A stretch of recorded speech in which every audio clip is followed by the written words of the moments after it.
Tonight, it's the penultimate game in the OHSAA playoffs. One team will head to the state final, the other will have an ultimate ending. Two undefeateds tonight. It's Bishop Watterson. It's Tippecanoe next on Pregame News 1. Hello and a pleasant good evening to you, along with Coach Nate Mahon. I'm Geoff Kim. Thanks for joining us here on Spectrum News 1. Coach, a doozy tonight here in the state semifinals. Two unbeaten teams, both winners. Obviously, the Region 11 winner, Bishop Watterson, and the Region 12 winner, Tippecanoe. A big matchup ahead of us. Yeah, super impressed with Tippecanoe coming out of Region 12. They beat a 10-win Talawanda team, they beat a 10-win Baden team, and last week beat a 12-win London team. So they're battle tested and ready to go. Of course, Watterson, defending state champ at Division 3. Should be a great night for football. Can't wait for it. It's Bishop Watterson and Tippecanoe. We'll come back with the starting lineups in the opening kickoff when we return on Spectrum News 1.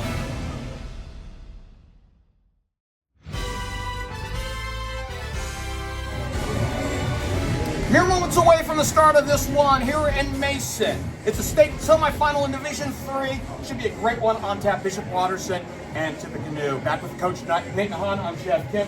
Coach, let's get to your key points of this ball game. We had quite a few going into this one with a lot of interesting points to go over tonight.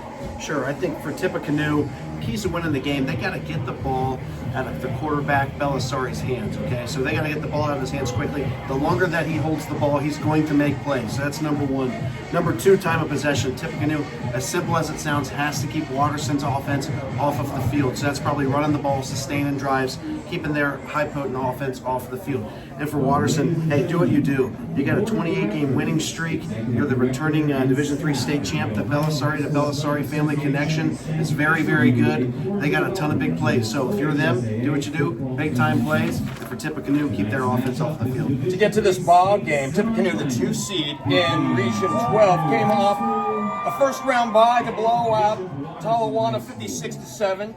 Then they beat the 3 seed Baden in the regional semifinals 23-16. Then the game last week, of course, against London, the top seed in the region, where they put up 26 points in the fourth quarter, including a pick 6 and a fumble return for a touchdown. What a memorable last 12 minutes for Matt Rickbacher's team. Yeah, Tippecanoe is battle tested, right? They came out of a very tough region, a region that had a lot of teams with a lot of wins. So again, they're battle tested. I think they're ready to go. I think they need to weather the storm early and make Watterson earn it. Watterson's coming off of like 10 running clocks or something crazy, Jeff. So make them play 4 quarters. Speaking of Bishop Watterson, and yes, they have had an easier time of it. Their playoffs started obviously with a first round bye. Then they shut out Granville 56-0, the 8th seed. Then they beat the 4th seed Tri-Valley in the semis. Then shut out Steubenville a week ago, 43-0. To get a shutout, a running clock shutout in the regional final is special. That's a scary score, right? The other scary score is the win over Big Walnut early in the year. Big Walnut, of course, still playing in Division 2, is playing Anderson tonight. Big Walnut has one of the best running backs in the state, and so for them to take it to Big Walnut, obviously Watterson's very good. Again, Tippecanoe, to me, has got to get out of the first quarter and make sure they sink their teeth into the game and let Watterson know they're here to play and play the whole 4 quarters. You mentioned this a moment ago. Bishop Watterson is currently on a string of winning 10 straight running clock games. They're undefeated this year, 12-0, but the last 10 wins have come through the running clock. Tippecanoe, well, only a mere 8 running clock wins this year, including 5 in a row back in the middle of the season. Both teams know how to win big. They do, and I think it has all the recipe for a heck of a game, right? But again, Watterson winning 28 in a row, that's daunting, right? So I think the longer the game goes and Tippecanoe's close and in it, I think the stress and the nerves go back over to Watterson. So it'd be nice to see a 4-quarter game for both sides. Tippecanoe, Bishop Watterson. We'll have the opening kickoff when we return here on Spectrum News 1.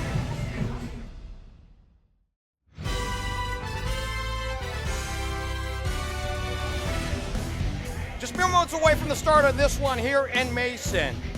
Tippecanoe has won the toss. They have deferred to the second half. And so we'll give you the starting lineups here. First for Bishop Watterson on offense. The Eagles are 12-0. Brian Kennedy in his 9th year at the helm is the head coach. The quarterback, Drew Bellisari. The running backs, Jack McCoy and Caden Mangini. Carter Bellisari, Ben Lemuel, and are the wide receivers, and the tight end is Noah Holsinger. The left tackle is Pete Eglitis. George Pedro is the left guard. The center is A.J. De Massimo. Cohen Distel is the right guard, and the right tackle is Davis Seaman. On defense, to start things off, we're 13-0, Tippecanoe, winners of Region 12. Matt Bergbacher, in his 7th year at the helm, is the head coach. Defensively, it's a 3-man front. Cal Connors, Brody Hogue, and Ryan Cole comprise the front. The outside backers are James Mary and Brighton Otto. The inside backers are Raiden Nichols and Colin Isaac. The corners, well, Max Deckard, and we'll get to him in just a minute, and Atticus Paulus. The strong safety is Jackson Robbins, and the free safety is Micah Piles Dodds. As we're waiting for the start of this one, Coach, we got some news prior to this ball game that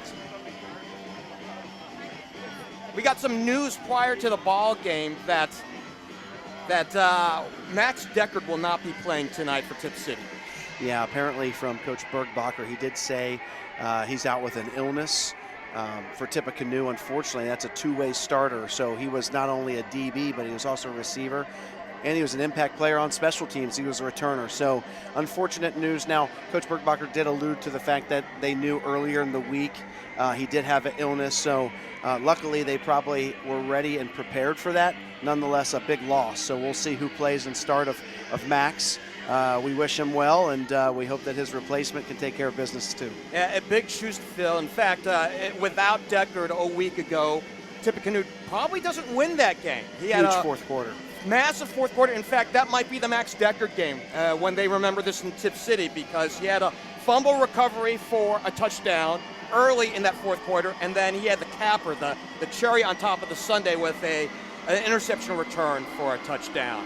As we await, as you see on your screen, the Bishop Watterson Eagles to come on out.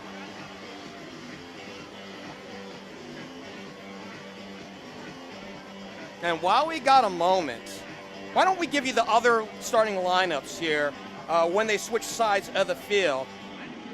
When Tippecanoe's on offense, it'll be Larkin Thomas, the quarterback, Xavier Melton, the running back. The H-back is Jackson Robbins.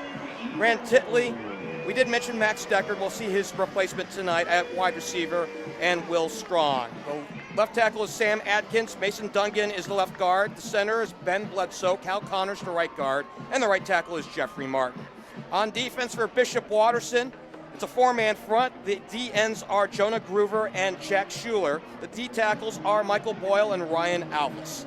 Rocco Purcell, Ben Ulanake, and Caden Jones are the linebackers. Joe Hayes and Carter Bellisari open up at corner. And the safeties are Nate Henderson and Max Steinbrunner. The referee tonight is Andrew Darrow. The umpire, Peter Tamborello. Adrian Williams is the linesman. The line judge, Marcus Thompson, and the back judge is Nathan Jones. 27 degrees at game time, a slight breeze, but actually for the kind of game this is, it's a good night. Conditions are good. Yeah, you can't ask much more than this, Jeff. Obviously, when you're practicing on Thanksgiving Day, you've had a great season, right? Football brings family and friends together like no other sport. It was pretty cool. Yesterday, I got to have alumni football game with some of my Little Miami players. Good to see former players from the past, all that good stuff. But for the Bergbacher family, Matt's dad, Charlie, was a head coach at Tip for 26 years, still on staff as Matt leads the team to another state semis. I would have really enjoyed being a part of those Thanksgiving conversations at the Bellisari and the Bergbacher family this week. We got a chance to talk with Coach Bergbacher, the head coach, Bergbacher, prior to the ball game. I can only imagine. Wouldn't you have liked to have been a fly on the wall on that one? Absolutely.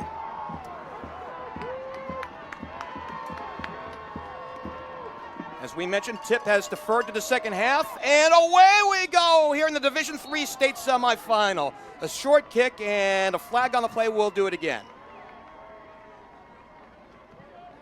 Typically, we see the sign given by the headman in the white hat, Andrew Darrow, but it looked like the umpire on the near side actually gave it to us. So we'll try it again. It's deja vu all over again here in Mason. A family affair, as you mentioned. The Bergbakkers, of course, the senior Bergbakker coached 26 years as the head man for Tippecanoe, really set this program on good footing when the younger Matt came on back. Just a very neat story. And then the same way on the other side, right? The Bellisari family, a lot of Buckeye roots, and the quarterback and the wide receiver being cousins is pretty cool, and a special connection all night long. As we await the kickoff once more, looks like Henderson out at the 14, out to the 20, comes back to the middle of the field, 30, finds a seam, and a good return and a good start, 1st and 10. Bishop Watterson with Drew Bellisari. He's a 63% passer this year, 112 for 178, 2,030 yards, 26 touchdowns, 4 interceptions, and a rating of 132.3. And you saw him in warm-ups. He can let it rip. Boy, he can sling it. It spins out of his hand very nicely, Geoff. So the ball at the 31-yard line. Just getting started. 11:53 left to go here in the opening quarter. As we await the first play from scrimmage, 3 to the left. And they knock down McCoy in the backfield. And a good start here for Tippecanoe.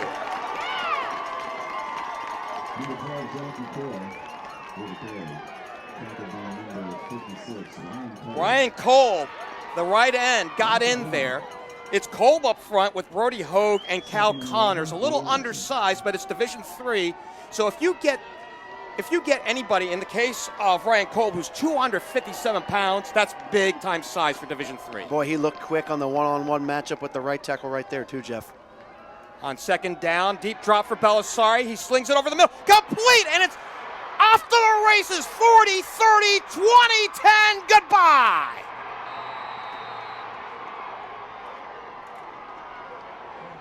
What a catch and run for Jack McCoy, the starting running back. 6-0, Bishop Watterson. Well, I tell you what, right there on cue, Bellisari drops back in rhythm on his last step of his drop, just rips it right down the seam in stride. And I tell you what, that's hard to stop when it comes out of his hand that nicely. McCoy had a big touchdown reception a week ago against Steubenville. He gets a big one here to get the scoring started. Not even a minute deep into this one, and we'll head to the timeout. 7-0, Bishop Watterson here on Spectrum News 1.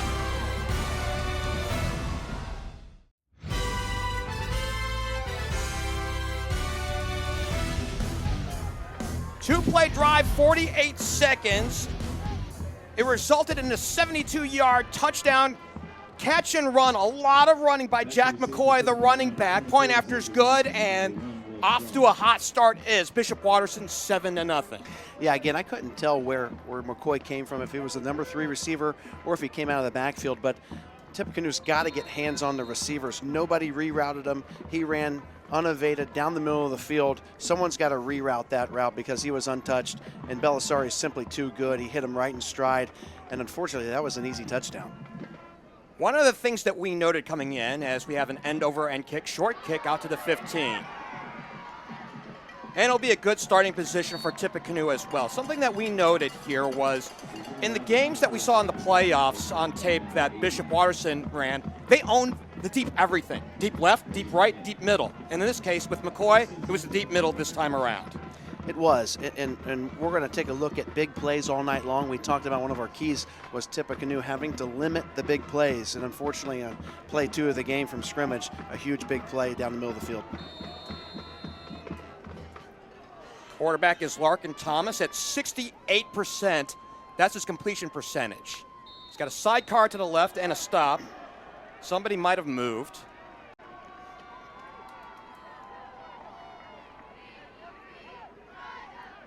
The man in the white hat tonight is Andrew Darrow, and he does call for the false start. Larkin Thomas is a 68% passer this year, 2,289 yards, 27 touchdowns, 3 interceptions, a rating of 186.8. And the quarterback throwing on the move, and it's complete. A little check down to the left for a couple of yards. Want to make mention of this, that coming into this ball game, Tippecanoe had a point differential in the first quarter of 182 to nothing. No points given up in the first quarter of every game this year. Coming into this one, they gave up 7 very quickly in the first minute. Yeah, it's a little bit of shell shock. They got to weather the storm and get out of this first quarter here. Twins to the right. Deep drop with time. Now running out of time and dropped. The big play, the big sack. Michael Boyle, the defensive tackle, in on the sack. Sack by number 40. Yeah, it looked initially like Larkin had time to throw, but just no one was open, and Doyle had plenty of time to get to the quarterback and make a big play. His 10th sack of the year. And it's already 3rd and 17. What do you do here? Tippecanoe is 52% on 3rd downs this year, but they need a long one here to keep it alive. They set up the screen on the left. Nowhere to go, and it's 3 and out for Bishop Watterson. So a great start on offense and on defense, and that was the thing that Matt Bergbacher wanted to avoid. And unfortunately, it's a 3 and out on offense, and it was a quick touchdown the other way. Yeah, I think we just got to settle down and play for Tippecanoe, right? Really had a nice play on the first play from scrimmage with a 2-yard loss in the run game. We'll see how this next offensive possession goes for Watterson, but they just got to settle down and play the way they know how. So a -4 on the net on this drive. They'll get this punt. Away, it's blocked! Touchdown! 13-0. On a scoop and score, Ben Ulenek recovers it in the end zone, and what a start for Bishop Watterson. Have mercy.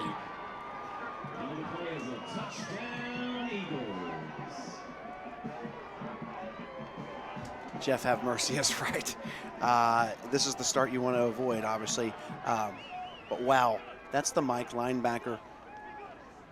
And I tell you, he's a heck of a player. It looks like he just came unevaded off the left end. Ben Ulenek, who does a little bit of everything here. Meanwhile, the point after attempt for Eli Egan is good, and we head to the timeout. We'll talk a little bit more of the shell shock when we come back. 14-0 Bishop Watterson with 9:07 left to go here in this first quarter here on Spectrum News 1.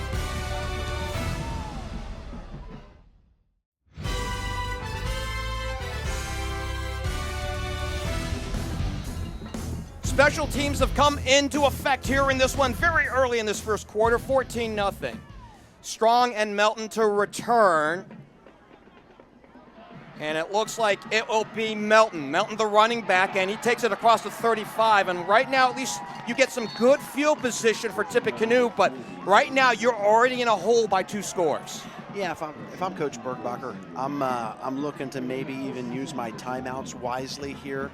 If you got a bad play call or a bad look, use a timeout, settle your team down. You just got to get first downs. First downs and no negative plays are the name of the game right now. Well, we hope to see a whole bunch of Xavier Melton, who has been their bell cow, running the ball, averaging 6.2 yards per carry this year, coming in with 1,289 yards running the ball, and he does get the ball on first down into the line for a couple of yards. So that point differential now is 182 to 14. And I'm not saying that to be glib, but that is, when you think about what just happened in the last 3 minutes and what hasn't happened in all season long, that's a shocker. Yeah, exactly. It is a shocker, Geoff. And again, if we're Tip here, let's use our timeouts if needed. Let's slow the game down if needed. We got to get some first downs. 3-step drop, and this one up in the air and nearly picked off. Ben Ulenek, who recovered the ball on the last punt block and took it into the end zone for the touchdown, nearly came up with a dandy. Yeah, Ulenek is everywhere on the field right now. Going back to that punt block, just textbook. He didn't lay out for it. He put his hands together on top of him and took the punt right off the punter's foot. Textbook. 3rd and 7. And a reset, a check with me back to the sideline. Tippecanoe's offensive coordinator is Craig Sifrit. He's got his hands, he's got his work cut out for him here in this ball game. 3-step drop, throws, complete. It's a first down. And the first good thing that's happened tonight for Tippecanoe, move the chains. I'll tell you what, right there, that tells you the moxie level of Larkin Thomas. They brought 6, 1 off of each edge, bringing 6, 1 more than they could block. Stepped up in the pocket, delivered a nice throw and a curl route for a first down. Twins to the near side. Was that Cam Hypes, by the way, who got that reception? I thought that I saw 80 on that one, but in any case, it's a 1st and 10. Without Deckard in the lineup, they're mixing and matching tonight, and they go back to Melton for a couple. And that's the way I think he put it. I think he put it a little bit more folksy than I just put it on the mixing and matching, but whoever's going is going, I think is kind of how he put it. Yeah, I think they like a lot of receivers. If Larkin's going to continue to throw the ball like that, they should have some success in the pass game. Grant Titley and Will Strong out to the right. 3 to the left. So an empty backfield for the quarterback, Larkin Thomas. They move Melton back into the backfield and another check with me. So I think they're doing a good job here, if nothing else, of using some clock to try to slow down Bishop Watterson's momentum. And the quarterback keeping. Larkin's got some legs, averaging 6.5 yards per carry this year. 635 yards coming into this ball game. You know, I like that look right now. Watterson's defense, there's only one linebacker in the box, so you're looking at a 5-man box. If you're running the quarterback, that's 5 offensive linemen plus the running back blocking. So you got 6 to 5. You got better numbers right now in that look with the quarterback running the ball.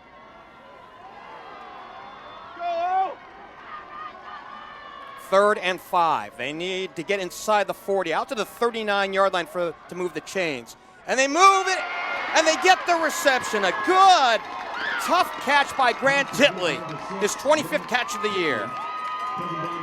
Another great throw by Larkin Thomas, a little slant route by Titley. Titley catches the ball well with his hands, move the chains. Again, slow this game down here, shorten it a little bit, take all the time you need. Titley's the lone receiver to the right. And we're seeing a little bit more gamesmanship. And I think this has been to the benefit for Matt Bergbacher to get some first downs, because now you can control what your offense does, and this goes to Melton. Melton for a few. So a sustained drive partner. In fact, that was just their 7th play on this drive after they went 3 and out, and then, of course, you had the subsequent punt block to set up the scoring and give Bishop Watterson the 14-0 lead. Yeah, right now it'd be nice if Tip could just get back on serve, get the game back within 1 possession, because Tip does get the ball at halftime. I know we're a long way away from halftime, but some points here would help. The look left, the throw left, and complete out to the left.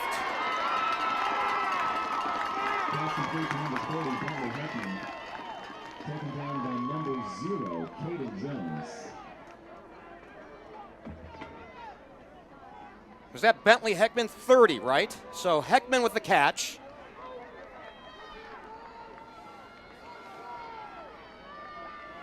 Third and short. We saw first and, beg your pardon, we saw 1st and 10 up on the scoreboard, but it's 3rd and short. They need about 1 yard, or maybe just a little more than a half a yard. And another check with me, this time to the line for the quarterback, Thomas. Larkin gives, and stacked up right at the line was Melton. I don't know if he got it. Caden Jones, the linebacker, the first one in for Bishop Watterson. Taken down by a host of Eagles. Boy, he is right at the line to gain. That was a tough run. Looks like they're going to give it to him first down. The result of the play is first down, Red Devils. So a sustained drive here. This drive started with just a hair under 9 minutes left to go in the quarter. They've melted 4.5 minutes off the clock. This is exactly what Matt Bergbacher needs. Absolutely, absolutely. Now they got to cash in with some points. Twins to the right. The pitch out. And it's Melton into open space, out to the 15-yard line. Dropped by Ben Ulenig, but some good yards, and they perpetuate this drive. I like the play call. Little speed option to the right side. The first time we got to see Melton out in space, and he looks like he moves very, very well in space. I would come back to that one. Got a good seal block on that side by Sam Adkins. You can tell a lot about a team when their receivers block well, and the receivers for Tippecanoe block well, Jeff. See Cade Havel as a blocking back. The throw to the right, we have a hold for sure, and we do. So pass interference as they were looking to the right side for Titley in the end zone. He was held for sure. That might be a PI as well.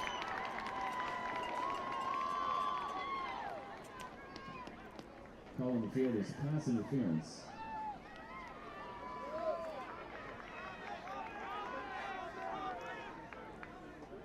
So it is pass interference. In high school football, not an automatic first down. You go with the yardage, but the yardage obviously is enough here. And half the distance to the goal with the penalty puts the ball about on the 8-yard line and subsequently a first down. First and goal coming up. The Red Devils this year have scored 77 touchdowns, 30 through the air, 42 rushing amongst them. So is it run or pass here on first and goal? And it's Melton up the middle for maybe a yard. Really stirring up there. We saw Caden Jones in there out of his linebacker spot to help clean it up. I'd really like to see Larkin Thomas, the quarterback, keep the ball here, get an extra hat on the defensive line, and make a big play with his legs inside the red zone. Well, if you're Tippecanoe, you certainly need an answer after you were shocked by 2 quick touchdowns. A long bomb to the running back McCoy out of the backfield, and then the punt block into the end zone. Recovered by Ulenig. Second and goal. Out at the 7-yard line. Thomas looking left, throwing over the middle, and it's incomplete into traffic. Probably should have been picked off. Ulenig was in the area, and he was looking out there for Will Strong, who was held, by the way, out of the end zone a week ago. Boy, that was a tight window, a little sprint out smash, 3-by-1. Looks like everybody was covered. That's a tough, tight window to throw in. Especially the angle of the throw by the quarterback, Thomas. He didn't have enough to call it a rocket, and you throw a slow ball down in that area, you're asking for trouble. Especially when the corner out there is one of the best receivers on the field, right? Third and goal. Twins to the left, twins to the right, 2-by-2. They motion Strong, and the throw back to the right to Melton, off his hands, and he had 6. Larkin Thomas is going to dream about that, unfortunately, tonight. What a play call. The fake sprint. You've had sprint out a couple times now, right? So they fake the sprint out to the left. They throw the running back screen back to the right, and he had him. They're going to kick for points here. This will be a 25-yard attempt. Owen Bailey's is 1 for 3 on field goals this year, as long of 27. So right around 25 yards on this attempt. Snap good, the kick is up, and Tippecanoe's on the board. With 2:39 left to go, it's 14-3. Tippecanoe answers back here in the late minutes of this first end. We'll head to the timeout here on Spectrum News 1.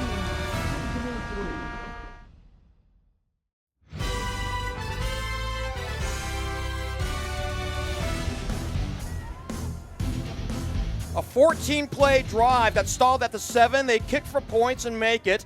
And it took, 6 minutes and 20 seconds off the clock. The 25-yarder by Owen Bailey's is good. He gets his second field goal of the year, and it's 14-3. Tippecanoe's on the board. Yeah, the best thing about that drive is the 6.5 minutes that it took off and kept Watterson's offense off of the field.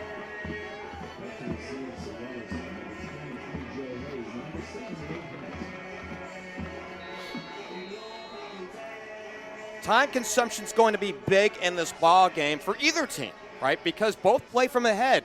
Both play running clock style. Henderson to the 10, out to the 20, Has a lane to the 30, out to the 35, ahead full steam across the 40-yard line. Nate Henderson, another good return and great starting position here for Bishop Watterson.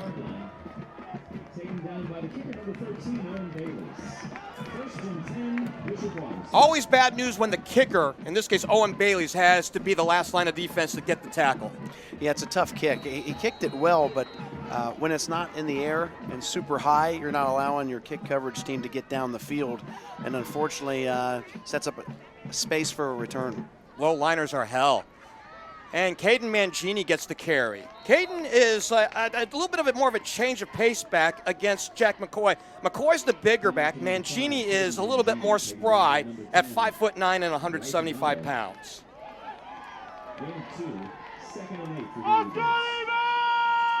Mangini had a big game a week ago against Steubenville. 12 carries and 126 yards. How would you like to average 10 yards a pop? That means your offensive line's getting it done too, right? 3 to the left. 3-step drop with time, now running out of time, and he is dropped! Ryan Colvin with the sack for Tippecanoe, his 7th sack of the year. Well, I tell you what I liked there was everybody was covered. It looked like we had an RPO situation. Coach Bergbacher talked about it in our meetings this week. A lot of RPOs. They let Bellisari make a lot of the decisions on the fly. Everybody was covered and allowed the defensive line to get home on a big sack. 3 to the left. Right now you're watching for McCoy, who's a sidecar to the left next to Bellisari. He gets a snap, he steps up, looking deep middle, and incomplete. Looking for Ben Lamiel, and it'll be 3 and out, believe it or not, for Bishop Watterson. I'll tell you what, the matchup I like right now is Brady Hogue at nose guard. He is one-on-one with the center from Watterson, Dave Massimo, and right now Hogue is getting pressure on the one-on-one matchup. Low man wins, right? Low man wins. Here's a return man from the 32. Up the middle. A good 10-yard return.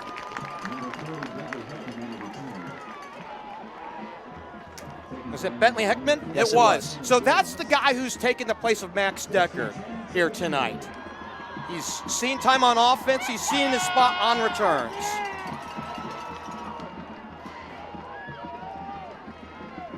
And again, good field position, and that has been the name of the game so far in the early minutes of this one for both teams. Good field position. Out at the 43 officially.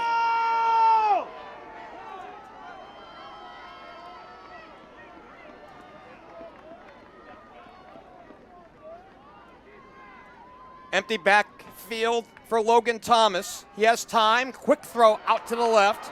And it's Heckman again out to midfield. And he's been a primary target here in these early minutes. I'll tell you what, you can't say enough right now about Bentley Heckman, the job he's done coming into a starting role. He's fielding punts, he's making plays in space on offense, a little hitch route, makes the first guy miss and gets out to 7-8 yards. Their diamond cut on the right side. They're looking to screen that way, and that one nearly picked off. They sniffed that one out as Jack Schuler, the defensive end, the junior defensive end, batted it up and nearly had a chance for a pick. Boy, we had a great angle. That's right here at the 43-yard line.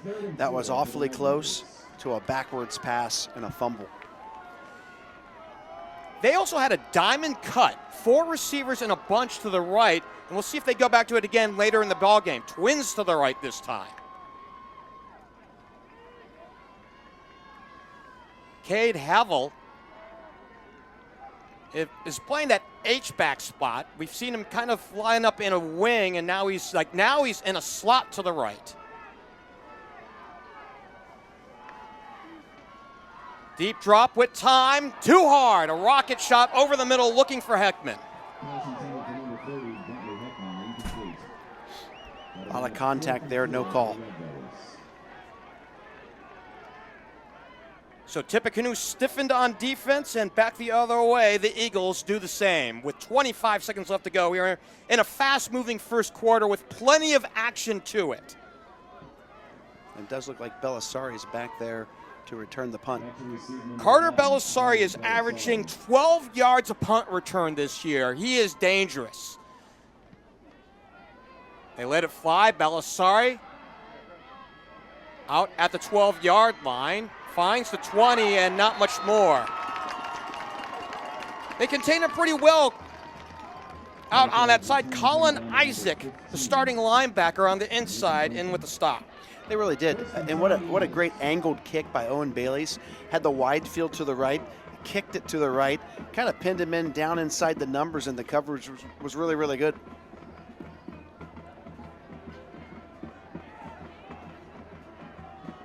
Starting position at the 23. The one thing that you don't love if you're Matt Bergbacher on that last drive, 3 and out, and that only took about 40 seconds off the clock.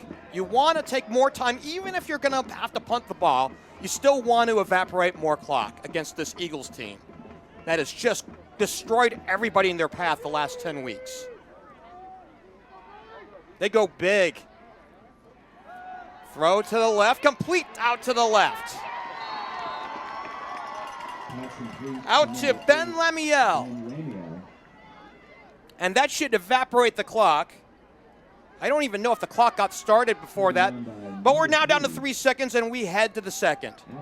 14-3 in favor of Bishop Watterson here in the Division III state semifinal in Mason. Back with more here on Spectrum News 1.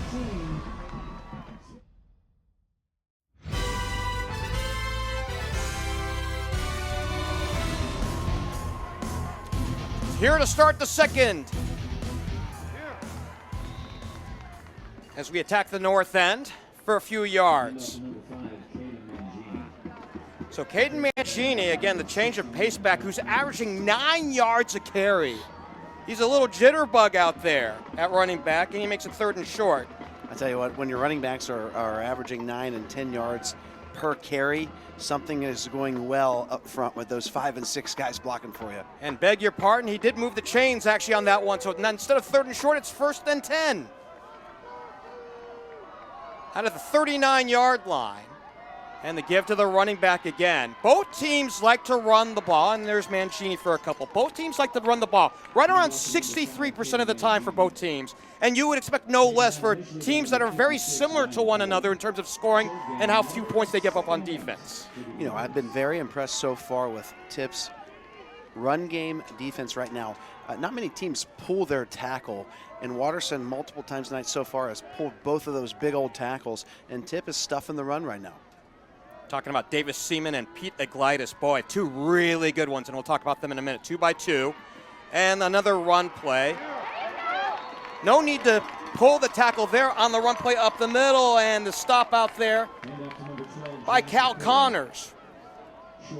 Twin player who plays defensive line and offensive guard. So Pete's going to Iowa State. He's 6'7" and 290. And he's that big. I was down there in warm-ups, and he's that big. Yeah, he's that big. The smaller one, if you can call him that, Davis Seaman on the other side is 6'5", 270. Ohio State really likes him as a junior. Twins to the left and right. 3-step drop with time. Bellisari fires to the right, complete to the other Bellisari, out to midfield as he takes it across the 45. And move the chains 1st and 10 for the Eagles. A lot of respect down here by the corner. He was probably off 7 to 8 yards, and I was thinking maybe they were going to throw a hitch. And he just runs right to the corner's toes and breaks it perfectly off, setting up a nice comeback route, and the ball's on time and on rhythm. That was an impressive throw and catch. Well, considering they're cousins, you would expect no less for them to be in rhythm, right? They've been around each other a little bit, huh? Bellisari will keep. The quarterback, Drew Bellisari, with good wheels on him. Flag on the play as he comes to rest right around the 40-yard line. Dropped out there by Raiden Nichols, the middle linebacker. First time we've seen Drew Bellisari keep the ball with his legs on what it looked like was a design run. And this one's coming back. Holding on the offense. So it's holding on Bishop Watterson. And while the first 3 minutes of this game were exceedingly frenetic and very positive for the Eagles, Tippecanoe has settled down. We've seen some good stuff here. They've gotten the field goal, and the defense has come back to play. Again, I've been impressed with Tip's box, their defensive box. Those front 5 to 6 guys have played very, very well so far. Again, they just got to sink their teeth in here, keep this game moving, try to keep it tight. They get the ball at halftime, right? So see if they can come up with a stop now that Watterson's behind the chains. Second, and we'll call it 19 out of the 47-yard line. They need to get inside the 35 to move the chains. Time for Bellisari, running out of time, now runs left, and outside to the sideline, and a good stop out there. Containing him was the senior linebacker, the defending Conference Player of the Year, Colin Isaac. That's the first time we've called Colin Isaac's name. He had a beat on Drew Bellisari the entire time, and it looked like Bellisari was going to make a miss, but that did not happen. Great open field tackle by Isaac. Right now, a couple of times, Tip is double covering Carter Bellisari. It looks like he wants to go there, but great job double cover, and great job covering everybody else, too. He had to take off and run. Isaac with 146 tackles on the season. That is a snootful. 3-step drop, Bellisari with time, he throws to Bellisari, in and out of his hands. And broken up by Atticus Paulus, the senior cornerback. On that particular rep, he was in single coverage. And what a great play by Paulus. It looked like he had actually caught the ball, and he played through, they tell you to play through the basket the entire time, and that's just using an uppercut, swatting down at the ball. Just because the receiver receives the ball, you still knock the ball and play through that basket.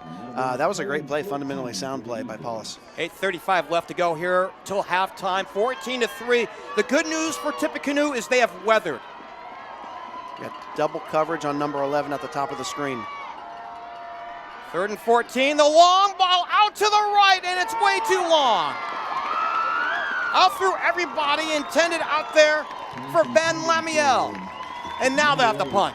Really like the defensive scheme. They are mixing up when they are double covering Carter Bellisari and when they are just leaving him single coverage. So a little bit of confusion there at times. You can kind of see the quarterback looking his way and then coming off of him with double coverage. Ball officially at the 49-yard line. And Heckman waiting out at his own 18, expecting a short punt. He recovers it. He gets it at the 15, flag or a spot on the play. And he breaks out of it, out to the sideline. 30, out to the 40, looking for daylight, cuts back to the 45, and a great return for Heckman. I tell you what, I don't know where Bentley Heckman's been, but you know, coming in and not being a starter, we've called his name, what, 8-9 times now, Jeff? Already, yes. What a player, and he's listed, I think, at a $135, $136, excuse me, I shorted him a pound. But boy, oh boy, he's playing a heck of a game so far. Well, in a game like this, you often need an X factor. We see this in baseball in the World Series. It's the odd player that you don't expect being the hero. Tonight might be Heckman's night. So far, so good. What a game that kid's playing. It's Melton into space. Good yards out there. He's brought to rest out by Steinbrunner, but it's 2nd and short. Yeah, Max Steinbrunner really came down hard from a safety spot, made a very nice tackle in space there. Gain of 6, so it's 2nd and 4. A little good change of pace by Melton on that last one. Started right, came back to the left, and found the A-gap open. And they go back to Melton, runs to the outside, cannot break contain. Very tough to run on that side of the field with Joe Hayes, the cornerback, out there to defend him. Tell you what I'm starting to see, Jeff, the more Henderson and Steinbrunner, the safeties, come down fast from that second level, it's going to set up an opportunity at play action pass at some point because those safeties are coming downhill hard and fast. 3rd, and we'll call it a short 2. Actually, they're going to set the ball back. So initially, the ball was spotted initially at the 45, and it looked like the center judge brought it back a yard. So down in distance. 3rd and 3. They need the 43 for the line to gain. 5-man box again. It's Melton close to a first down. It's going to depend on the spot. By the way, a really good surge on that left side. Mason Duncan, the center, Ben Bledsoe.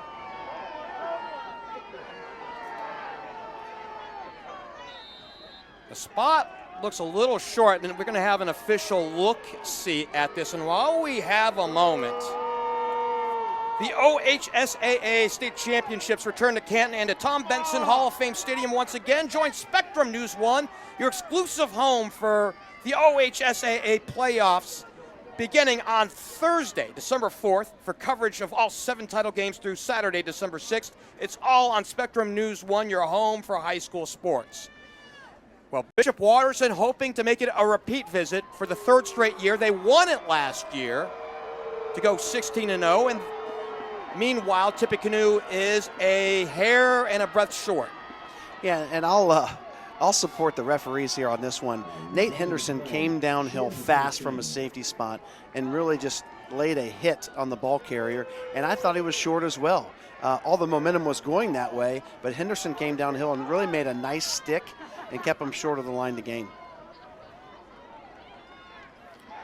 4th and goal. Tippecanoe is 54% on 4th down this year. What do you draw up? You know, it does feel like an opportunity to go for it. Just feels right to give it a go.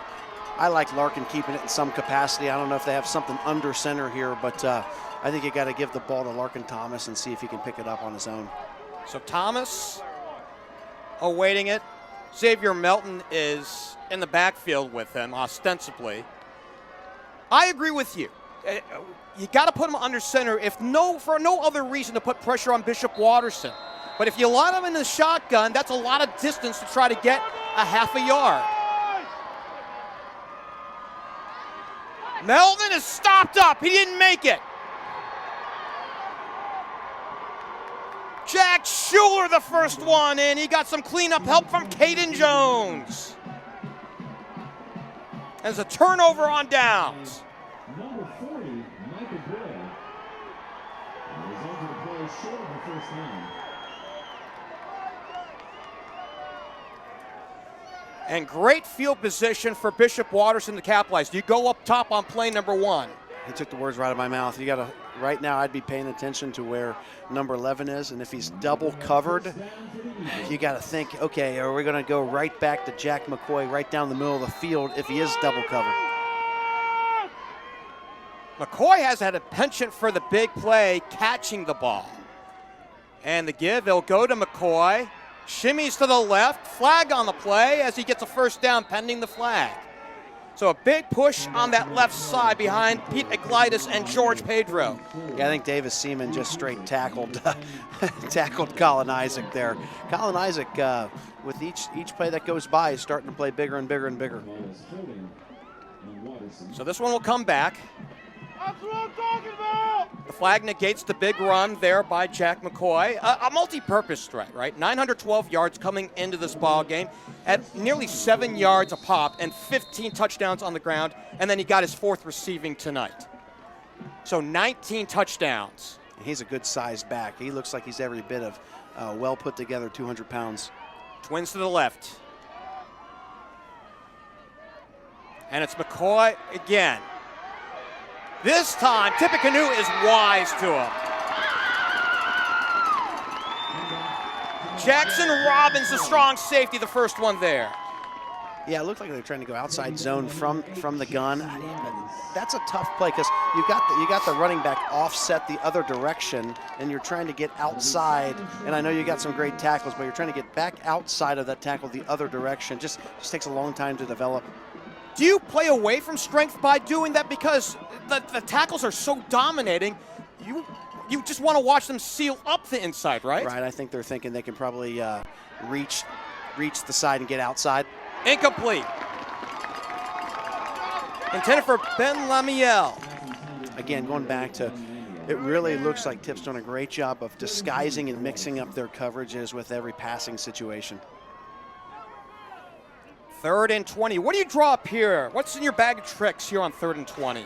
You know, I still like, if you're getting double coverage to Carter Bellisari, somebody else on the other side of the field, down the middle of the field, should be open. Lamiel and the tight end Holsinger out to the right.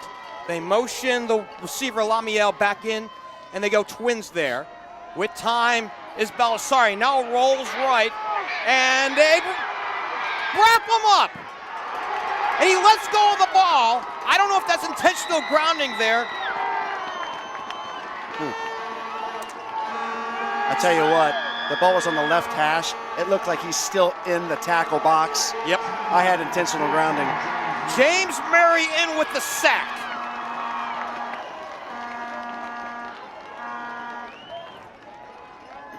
While we got some time, Jeff, I think it's interesting to note that Matt Bergbacher, as the head coach, runs the special teams. That doesn't happen a lot. He runs the special teams. If I'm him right now, I'm going after this punt.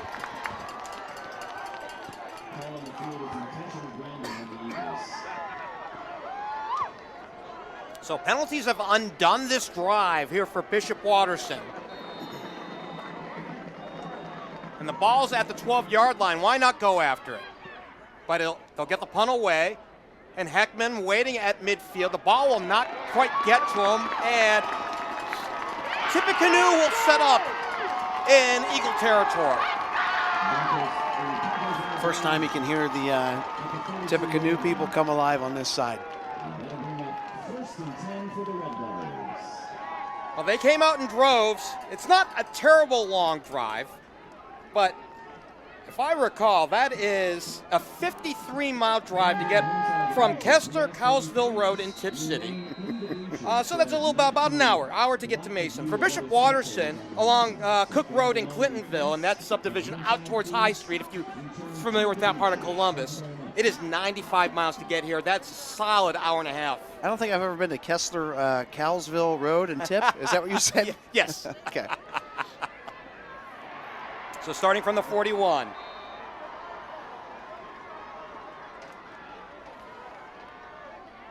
So good defense here, a loss on the play of 2.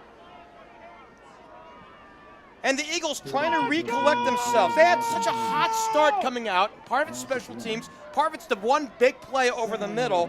Tip has really clamped down since then.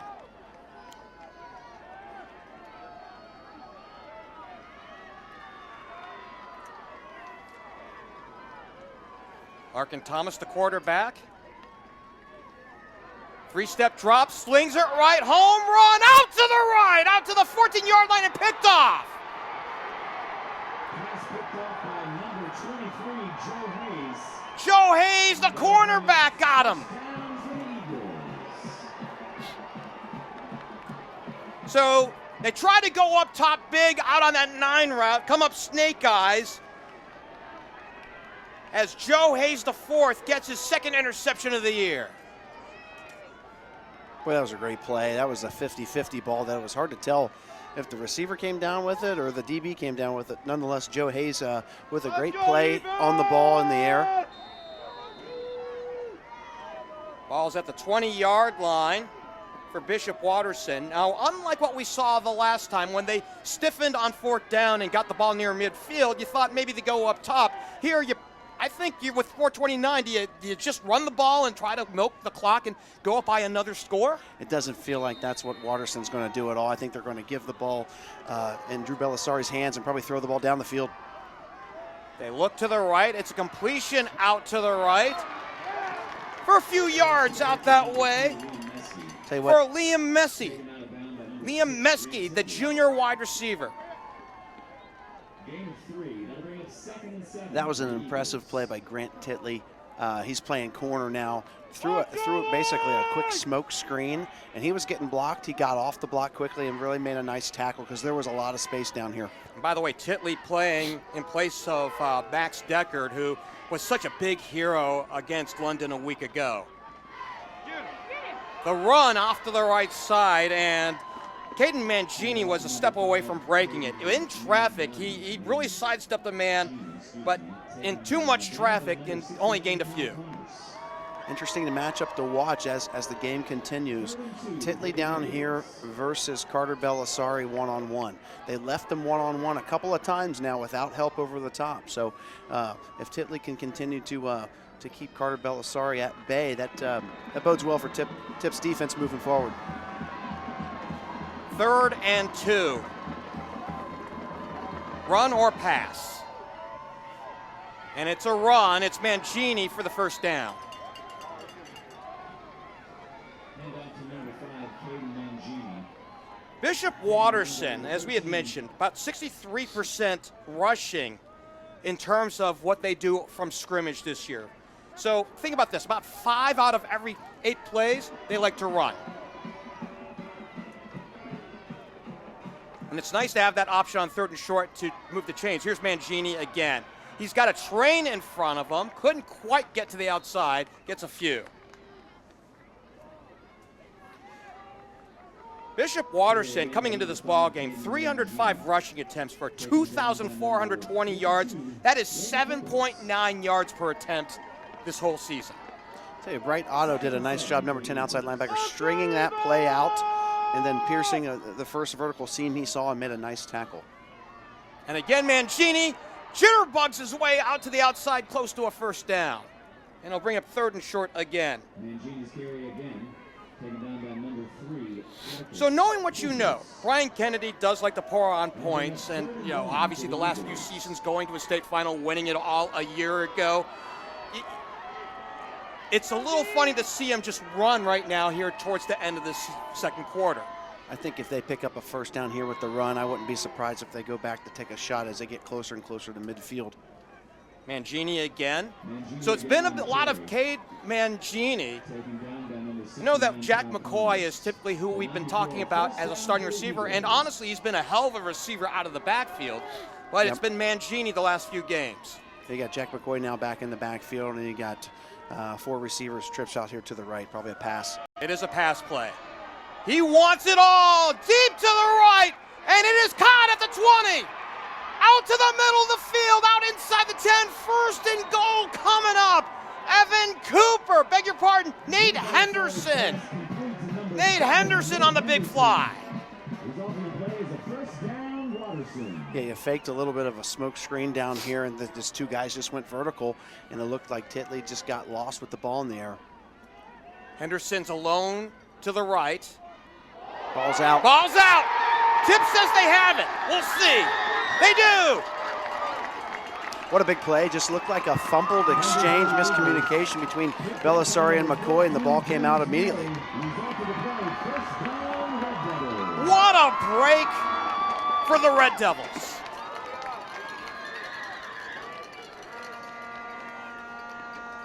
You get a massive play, a deep throw to Henderson that almost went the distance for a score, and then you're held out of the red zone after that.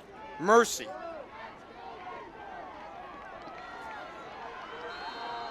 $1:45 left to go till halftime. What do you do here if you're Tip City? Well, I think it depends on what you get here on the 1st and 2nd down. You'd like to be able to get out of the half here with it 14-3, knowing you get the ball back to start the second half. Because you're so deep in your own territory.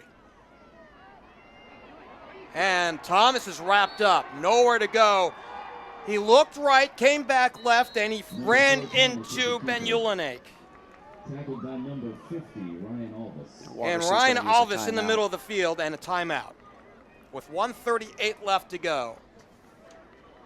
Here till halftime. The whole thing's right here. We're having fun here tonight, here in Mason, and a quick moving one to be sure. 14-3 in favor of Bishop Watterson on 2 scores inside the first 3 minutes of the ball game. Yeah, we got a high-level football game going on right now. I like the chess that's being played. For me, Tip's defensive box has played well. They've hung in there against the run. They're doing a good job in the back end of mixing coverages, okay? And I think if I'm Watterson, the more the game goes on, I like the ability for them to take shots down the field. They've had 2 big plays so far. Jack McCoy right down the middle and the shot down here a couple of seconds ago. I think Watterson's going to take more shots in the secondary as the game goes on. Team's back out on the field. 2nd and 13 after a 3-yard loss by Thomas on a broken play that he had to eat. And the reverse back to the left side to get some room on the near side. Be about a yard or Will two short. Strong. Will Strong, the senior slot back. Out of bounds by number 34, Maxton Steinbrenner. That'll bring up Will is their leading receiver on the season. 80 receptions coming into this ballgame, though he was held to 3 catches and 30 yards a week ago against London. Nice wrinkle there on the wing reverse. They need a first down right now. This is a big play in the game. And they motion Havel back to the right and send him up in a slot to the right.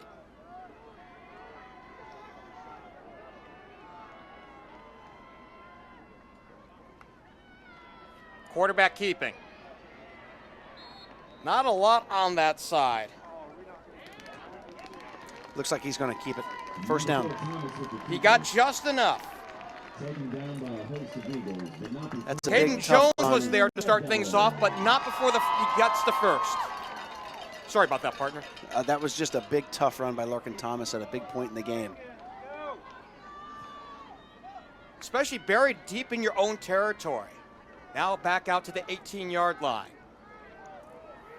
Twins to the right, they motion right, they throw to the right, they complete to the right. And another first down. And with all three timeouts now, you're starting to get in the go zone a little bit more. You're over the 30, the ball's out of the trouble zone. You know, you just want to be careful. You feel like 14-3, like you're in a good spot. It's 14-3, right? It could be way worse, but another first down or two, and they got a good kicker. You know, see if you can get it to one score. Titley on that last catch. And they roll to the left this time. They throw back over the middle and complete to Hickman. Out to the 45-yard line where he's lassoed there. 33 seconds left to go, and we'll see if we get a timeout here. Pass complete to number 30, Bentley Heckman. Bentley Heckman has been a revelation, and we got a timeout, so we'll take one, too. With 33 seconds left to go until halftime, 14-3, Bishop Watterson with the lead here on Spectrum News 1.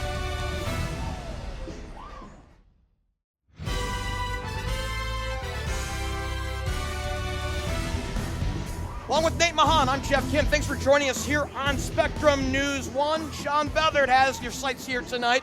Glad to have you here with us in Mason for this Division III state semifinal. And we were a little worried in the game's first 3 minutes that this one was going to lose control in a hurry. Tippecanoe has ascended and ascended well. Yeah, they've really sunk their teeth into the game, which they had to do, right? It was almost out of control. They've done a really nice job. Their defense has done a great job. Shout out to Joel Dirk, and I know Matt Bergbacher as well, having their hands in the defense. The defense has played well enough. I'd like to see Tip come back to that running back screen. They fake the sprint out, throw the throwback screen to Melton there. That worked early in the game. Let's see if they come back to something like that. Thomas has room on the right. He throws to the right, and it's picked off out of the 40-yard line.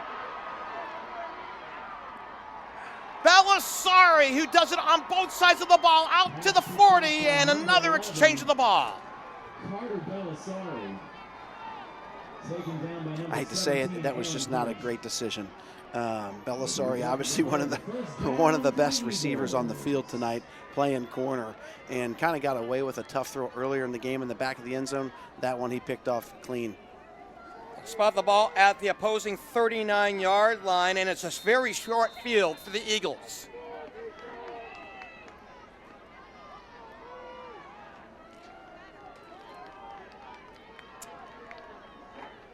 We see Joe Hayes as a receiver in a slot to the right, 3 to the right.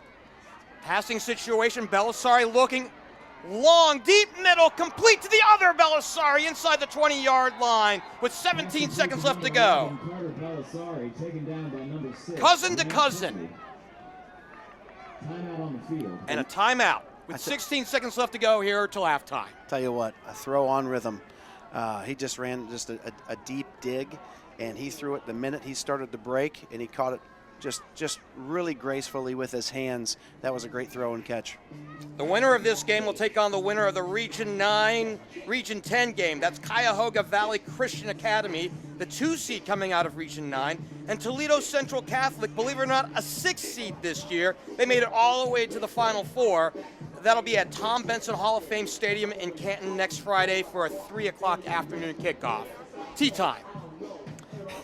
Toledo Central Catholic and Watterson, you know, might be heading on that path to play a rematch in the state final.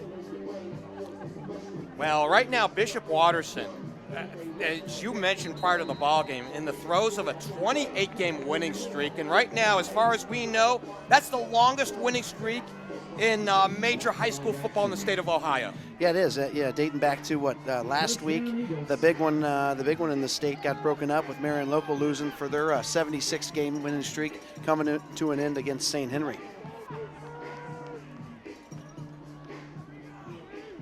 Eagles streaking here as they're inside the red zone, but the last time they were in, they fumbled it away. So let's see what they got here at 1st and 10 at the 19-yard line with 17 seconds left to go. If you're a Tip, you got to do anything you can. You got to find a way to hold them to a field goal attempt. And Bellisari out of the pocket, looking, throwing, and incomplete. Out to the sideline. You got some linemen downfield.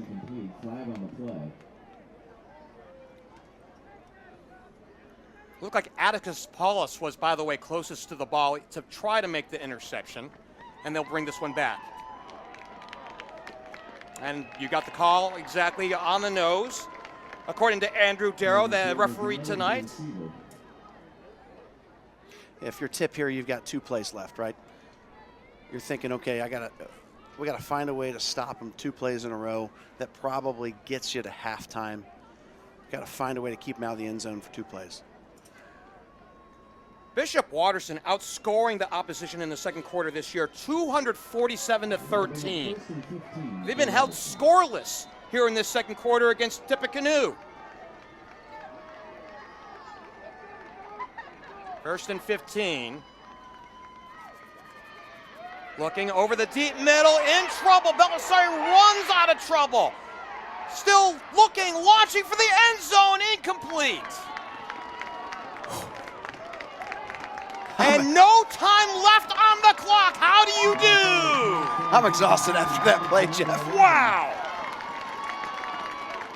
So a great ability by Bellisari to keep the play alive ends up hurting them as they run out of time in the first 24 minutes. And we're at the half. 14-3 is your score in a nail-biter here in Mason. We'll step aside for this timeout, take a siesta. We'll come back with a halftime, recap the first half, and look ahead to half number 2 when we return here on Spectrum News 1.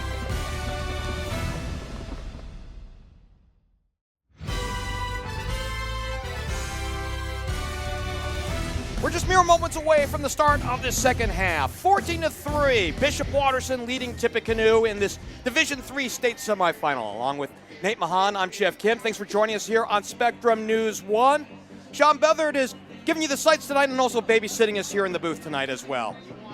So we'll break down the scoring as we go, and then we'll get into some of the scores around the area. Real quickly, as far as this game is concerned, 2 plays in from scrimmage. It was a Bellisari to McCoy 72-yard touchdown pass, point after good, and a minute deep into this ballgame, it was quickly 7-0.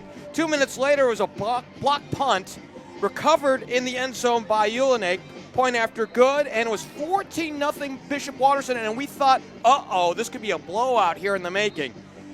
Congrats to Tippecanoe. They stiffened on defense. They played really well in the back 21 minutes of the ball game. They did get a field goal. Owen Bailey's 25-yarder with 2:39 left to go in the first to get Tippecanoe on the board, and that's where we're at in the scoring, 14-3. Some surprises? Any surprises here in the first half in this game and the other games that we're looking at? You know, not yet. As far as our game goes, the stars have been out, right? the players that we thought would make big plays have made plays so far. With the exception of our guy, Bentley Heckman, he's becoming a star in the first half. I look forward to watching him in the second half and continue to make plays. But so far, the stars have been out. They've been making plays. Give credit to Tippecanoe for hanging in there, weathering the storm for the first couple minutes of the game, and really making this a game as the second half unfolds. You got to gander at the other scores around the area. Any surprises there? Anderson's up big. I think that's a surprise. I think it was 23-8 at half. The Middies are keeping it close against St. Xavier right now. Other than that, I think the scores from around the state with one more, the exception of Olentangy Orange, I think is beating Lakewood St. Edward 7-0 at halftime. That's probably a little bit of a surprise. That is a surprise. Anything can happen. It's a war of attrition at this point in the season, so that's why you still play the game, right? Well, Russ Schroeder over at Olentangy Orange has led them to their first undefeated season so far. So they're on the right path there. You mentioned the Toledo Central Catholic score, and they're behind right now. You're right. You did mention that one. I forgot to tell you that one. Yeah, so Toledo Central Catholic is down 14-7 right now to Cuyahoga. So a couple of interesting scores around the state, but again, that's why you play the game. We got another half to go. And yet that's why you play this game, 14-3 in a tense game right now. The thing that I think about, Nate, going into the second half is the imminence of the end of a season is going to be reality for both of these teams, especially with a close score. Do you expect this second 24 minutes to get a little bit more chippy? I think the interesting thing that I am anxious to find out is if this game continues to go a full 4 quarters. Again, Watterson putting the running clock on the last 10 opponents. They haven't necessarily played 4 full quarters of football. So if I'm Tip, I'm hoping like heck I can make Watterson play a full 4 quarters and see what shakes out. Eli Egan from the 40 to kick it away. Xavier Melton and Will Strong back there. And the return from the 15. It's Strong coming to the near sideline, finds the 30 and out of bounds on a good start here in the second half for Tippecanoe. Return for the Red Devils by number 1, Will Strong. Pushed out of bounds by number 7, Nate Henderson. And they'll start the second half with a first down for the Red Devils. First and 10 from the 32-yard line. Field position wasn't really an issue for much of this ballgame. Turnovers did become a factor in this one. I think we were stunned by the way the first half ended when Drew Bellisari rolled out of the pocket, tried to throw to the end zone. It was an incomplete, and then time had run off the clock.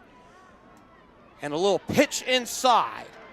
It's to the H-back, Cade Havel. Pass to number 2, Cade Havel. Yeah, it kind of looked like they've gone to sprint out a couple of times. So it looks like sprint out, you get that kind of movement and shovel pass underneath to the H-back. But Watterson was ready and stayed home and made a nice play. Sure, trying to create that natural gap. Nothing there, and it's second and long. A gain of 1. 3-step drop. The toss out to our young favorite guy, Heckman, for his first catch of the second half. Nice tackle by Joe Hayes. Just come up and no extra yards gain after first contact whatsoever. They've got 2 impressive corners. Joe Hayes at one side, 23, and then obviously Carter Bellisari, number 11, at the other corner. If you're Larkin Thomas, a couple of times you're like, where do I throw the ball? Third and long. Roll right for the quarterback. Looking, throwing deep out to the right and incomplete off the hands for Will Strong out at the 40-yard line. And had that been thrown in play and he'd held on to it, he had yards to go. Mercy. And Nate Henderson tried to come underneath that corner route. And if you're going to come underneath the route, the rule is you got to pick the ball off, and he did not. And I couldn't tell if that distracted Will Strong from that or not, but nonetheless it hit him in the hands and he didn't come down with it.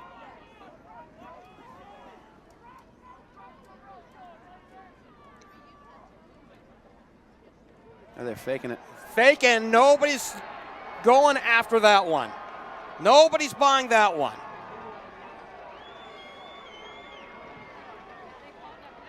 They found Toby Hoover right in the middle of the field, and much like the first play from scrimmage where they went kind of on that shovel inside, they tried to do much the same thing on 4th down, no bite. And it's a turnover on downs, deep in their own territory. Yeah, I understand trying to steal a possession. Just didn't feel like that was the right time for it. So here comes Bishop Watterson on their first possession of the second half with 10:39 left to go. And the All-State quarterback, Drew Bellisari, throws out to the right side, complete for a few yards out there. And it goes to Joe Hayes, the cornerback, who's seeing some minutes as receiver here tonight. Joe actually saw good minutes a week ago against Steubenville, had a couple receptions for 56 yards and a touchdown. So he picks up 3 on this one with 10:34 frozen on the clock. The give to Mangini, squirting on through. I got to tell you, it must be nice to be that thin. Mangini with the run. Taken down by number 56, Ryan Kolb. 3rd and 2 for the Eagles. Defensive lineman Ryan Kolb in on the stop, 3rd and short. What's in your bag of tricks? Yeah, I think Watterson's going to continue to just try to get first downs. They've got big Jack McCoy in there now, the big running back. So I'd expect them to run the ball here. It might be 2-down territory anyway. And they go a big package right in the middle and twins out to the right. Bellisari deep to the right. And to your point, it's McCoy. And he pushes forward, and they have the first down. Handoff to number 12, Jack McCoy, taken down by number 6. Move the chains. First down, Watterson. So what you're saying here is Brian Kennedy is preaching conservatism here in these minutes. Yeah, it looks like when they're bringing the extra defensive lineman, when they're bringing number 40 in, when Michael Boyle comes into the game, they got a heavier package. They're probably going to run the ball. They're back to their base set where they've got either 4 wide receivers or one of those receivers slides into a sniffer back. Twins to each side, 2 by 2. And it's McCoy in the backfield with Bellisari. With time, he gets a snap. He throws a quick one out to the left side. And it's to Nate Henderson for a first down. Pass complete to number 7, Nate Henderson. Taken out of bounds by number 12. Henderson a week ago had a 15-yard touchdown reception. They do like him down here towards the red zone.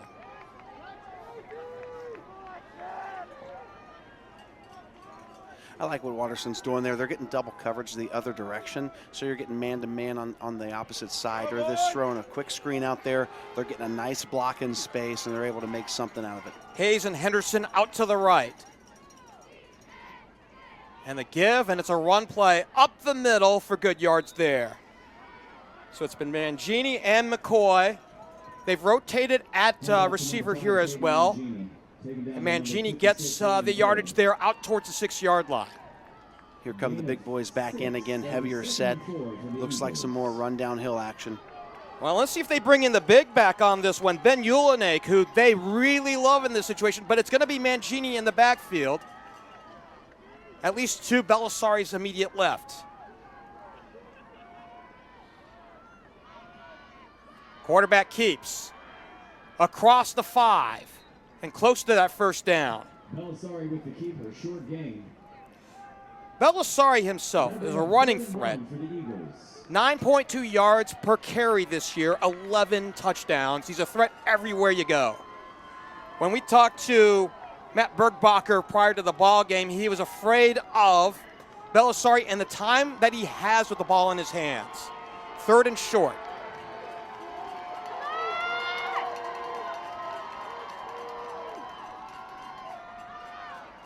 McCoy to the goal line. He is close. Short of the goal line by about a half a yard. And it's 1st and goal. And this is a big moment here for Bishop Watterson. Right now up by 2 scores. To go up by 20-3 and make it 3 scores would be huge. Yeah, they got some extra D linemen in there. Got a lot of big bodies down here to the right. And they go for the goal line. Touchdown! Mangini scores, the little man. Even though he had the big blockers in front of him, but Bishop Watterson goes up 20-3. Have mercy.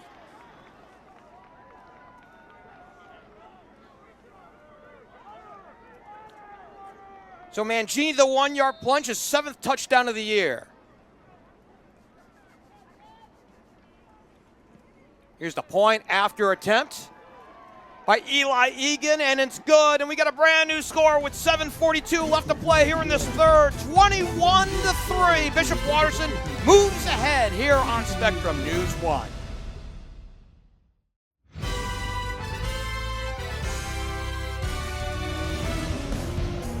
Friday nights are for high school football, from the regular season to the playoffs and all the way to the state championship games. Spectrum News 1 is the place. Spectrum News 1, your television home for high school sports.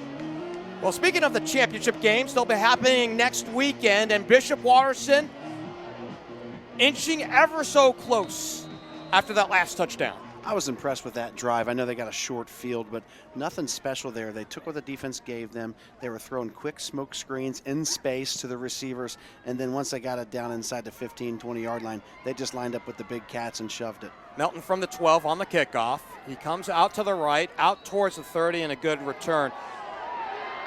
And some extracurriculars at the end. Want to give you the results on that last drive. 8 plays, 35 yards after the turnover on downs. It soaked up nearly 3 minutes off the clock. Mangini from a yard out, his 7th touchdown of the year, point after good. And our brand new score here in Mason is 21-3. They had a late hit out of bounds there. Ball out to about the 30-yard line, so you're going to get the ball on the 45-yard line, give or take. Big opportunity for Tip to come back and respond and answer with a score of their own. Well, what's been evident tonight is the lack of a chunk play tonight for Tip City. They just haven't gotten down the field on a regular basis. You're right. They've had the speed option that I liked in space with Melton, and they had a hitch-and-go double move to Titley that they were caught with a pass interference. I'd like to see him come back with a double move or even that throwback screen off of the sprint out action. I think those are opportunities for the 2 biggest plays we've seen so far. Couple of yards for the quarterback Thomas to bring up 2nd down. You need something. I think that's the point here that that you're thinking about if you're Matt Bergbacher, the head coach, and the offensive coordinator Craig Seifert. You need something. Is it the absence of Deckard? Well, maybe, but the youngster that's been playing so well in Bentley Hickman has been a factor tonight, keeping drives alive. Here's a deep throw out to the left for Hickman, and it's picked off at the 20. No, incomplete. Bellisari had it in his breadbasket out of the 25 and dropped it. Intended for Hickman, but incomplete to bring up 3rd down. Hickman did a very nice job there of getting his hands in late because it did look like Carter Bellisari caught that interception, but the receiver became the defensive back quickly and knocked the ball out of his hands. Carter's had a hell of a night. He had that interception in the first half that really changed the momentum of the game because that was as good as everything was going for Tip at that point to get their first touchdown of the night. There's still touchdown list tonight. Thomas, throwback screen to the right. They sniff it out. The Eagles drop him for a loss. Pass complete to number 6, Grant Titley. Titley on the catch. Ryan Alvis was having none of it. The loss of 2 on the play. That'll bring up 4th and 10. I like the screen play, but Watterson sniffed it out and was ready for it.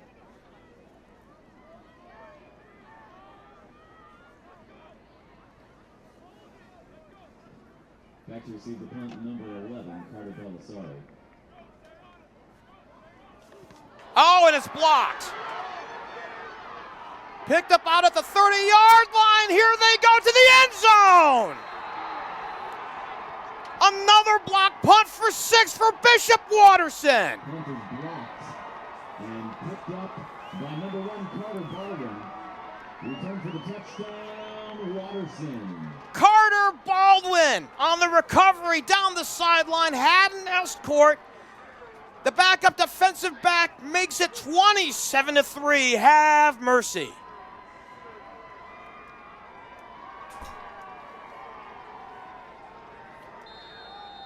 It's a rarity to see 2 block punts in a game, both of them going for touchdowns. And the point after is good. We'll head to the timeout. 6:06 remaining here in this third. And Watterson has opened up some distance, 28-3 here on Spectrum News 1.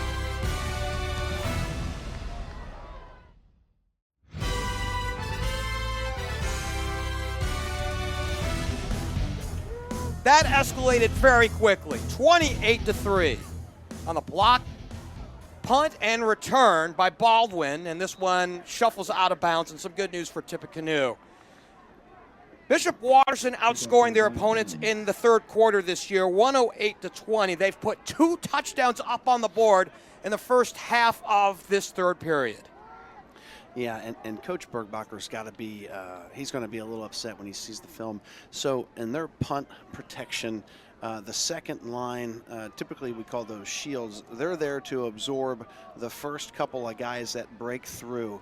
And simply put, the shields haven't not done a great job of blocking those first couple of guys through on the punt rush, resulting in 2 block kicks. While we were talking, the re-kick from the 40. The next touchdown for Bishop Watterson makes us a running clock.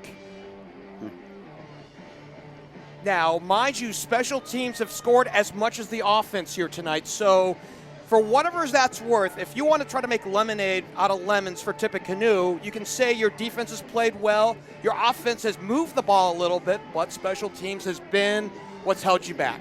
Yeah, Tippecanoe's defense has played very well. You just can't simply give up 14 points off of special teams. And tip of your cap to Watterson. They've obviously seen something in Tip's punt protection that they decide to go after, and they've gotten them each time.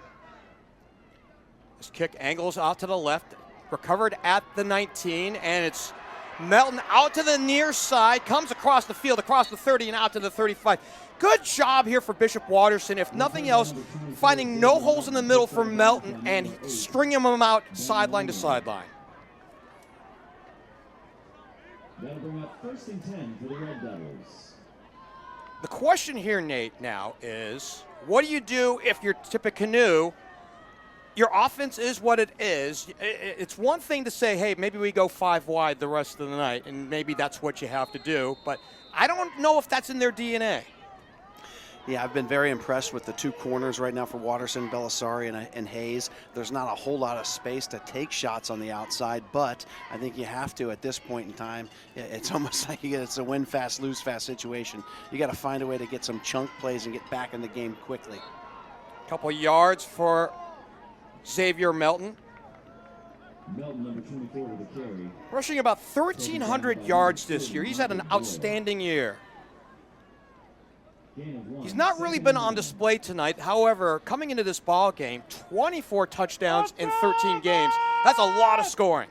Well, you can see the ability he has when he gets the ball in space. I just think the opportunities for space has been limited a lot. They've done a nice job on defense containing him inside of the tackle box.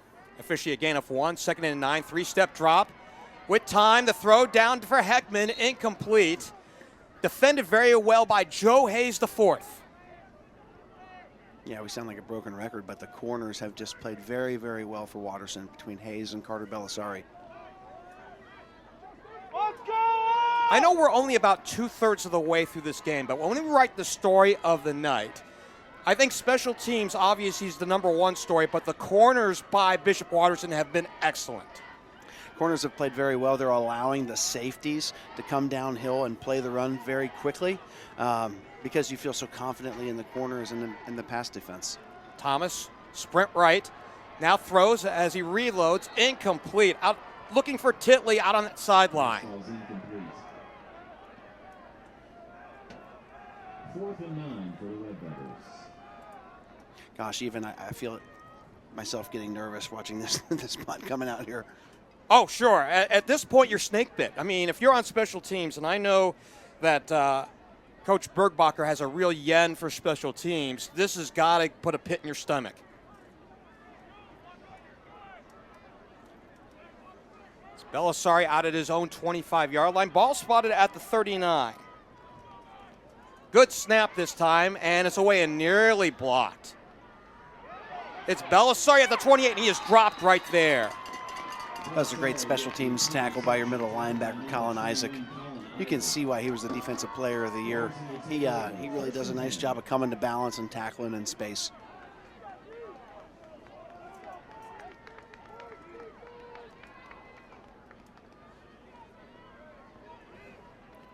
.5:02 left to go here in this third period. Let's go defense! Ball's at the 27-yard line. Another touchdown, as we mentioned, makes this a running clock. Mangini up the middle into the secondary, has a first down. Dropped by James Mary, but not before he gets 12. And if Tippecanoe is going to stay in that too-high shell, simple math there, you've got about 6.5 to 7 guys devoted to the run. And, you know, Watterson's starting to lean on you with those big tackles up front. First time we saw a big chunk play in the run game from Watterson. Also the 42-yard line. Mangini, and he got hit hard. Colin Isaac, the Miami Valiant League Defensive Player of the Year, in with the hit. And he's an impressive player. He's got a lot of snap in his body. You can see that he's not only very athletic, but when he comes and tackles, he brings it. 150 tackles this year. It's a lot of tackles. I think I'm most impressed with how many solo tackles he had. 73 solo tackles by himself.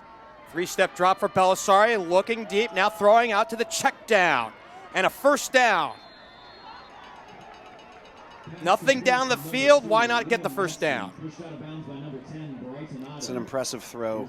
Sit back there and obviously see coverage. The guys downfield are covered. He throws it out to the check down where no one really is around. He gets a quick gain of 10 to 12. Liam Meske, the backup wide receiver, moves the chains with 3:52 left to go here in this third. Twins to the right. McCoy gets it off the left side into space, gets a first down out to the sideline inside the 35-yard line. Move the chains. And right now, Bishop Watterson's exerting their will on the Tippecanoe defense. Yeah, Tip is in a tough spot. They're staying in a too-high shell, trying to make sure the pass game is kept in front of them, but you're starting to be a little bit more vulnerable in the run game when you have 4 DBs playing pass. 3:34 left to go here in this third. Twins to the right. Mangini breaks free. No, it's the quarterback keeping it out to the 25, stutters into the red zone. That was sneaky. Number 4, Drew Bellisari with the keeper, taken down by number 8, Jackson Robbins. So it was a run option to Mangini. Mangini, we thought, was the initial ball carrier. It was kept by Bellisari. He broke contain and moves the chains.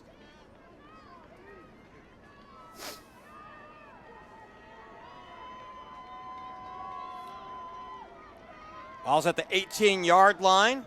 And again, it's Bellisari in the gun. And this time they do give it to Mangini off that left side for a couple of yards. Mangini with the carry, taken down by number 14, James Mary. Gain of 1.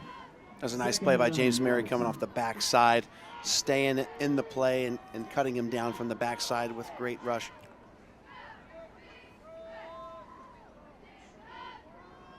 Ball's at the 16 after a gain of, let's call it a long 2. So officially 2nd and 7. A lot of space down here, Jeff, again with the smoke screen. You got man-to-man coverage, and they are both playing about 8 yards off, and here it comes. And they set it up on the right side for Hayes. Out to the 10, to the 5, goodbye! Pass complete to number 23, Joe Hayes. Result of the play, touchdown Eagles. And we have a running clock, 34-3, have mercy.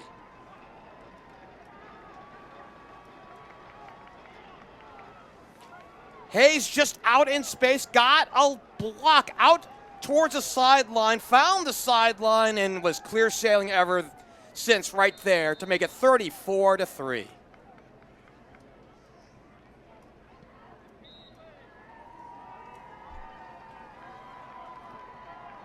Point after is good, and we'll head to the timeout. 2:05 left to go here in this third. We've got a running clock coming up. 35-3. Bishop Watterson with the big lead here on Spectrum News 1.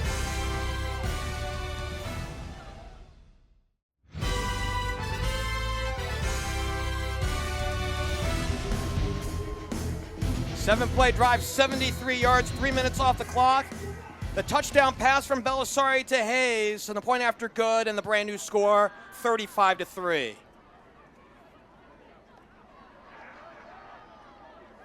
Short kick taken by one of the up men.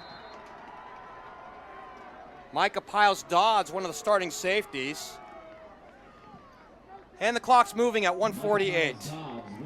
Can't say enough about how impressive Watterson is in person. You know, Tippecanoe backing up and more of a pass defense. They're running the ball at will in between the tackles. And the second that they drop somebody else into the run defense, you get man-to-man out in space to the wide field. They rip the smoke screen out there, and they block well in space with the receivers, and you really just get an easy pitch and catch touchdown. We want to get back to a narrative that we talked about back early in the game, that Bishop Watterson has authored 10 straight running clock wins. They're trying to make it 11 in a row. They'll be happy with just a win.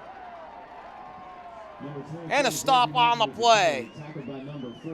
Now, Michael Boyle is very impressive. He's a two-way guy. We saw him get into the game when Watterson got the ball inside the 20, and he is just continuing to make play after play after play on the defensive line there at his defensive tackle spot. Loss of one officially after forward progress.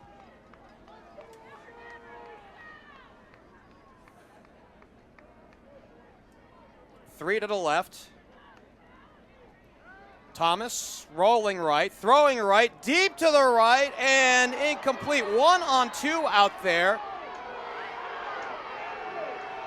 Tippecanoe looking for a flag, none to be had as they were looking for Will Strong, but he was double covered well. Potential a lot of contact out there, Jeff, but I tell you what, they haven't called it all night, so there's no reason to call it right now. Let him play. And now we've got a flag. This might be against the sideline. Yeah, I think Coach Bergbacher had enough.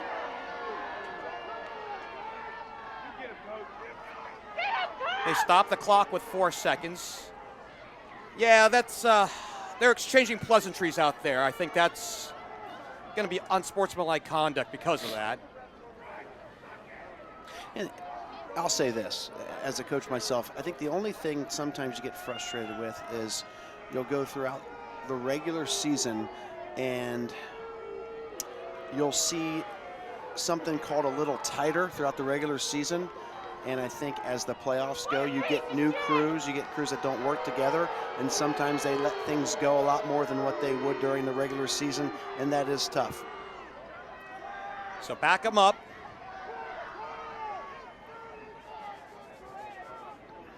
With 4 ticks of the clock left to go here in this third.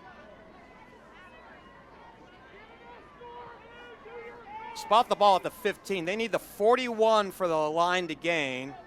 Clock's still frozen at 4 seconds.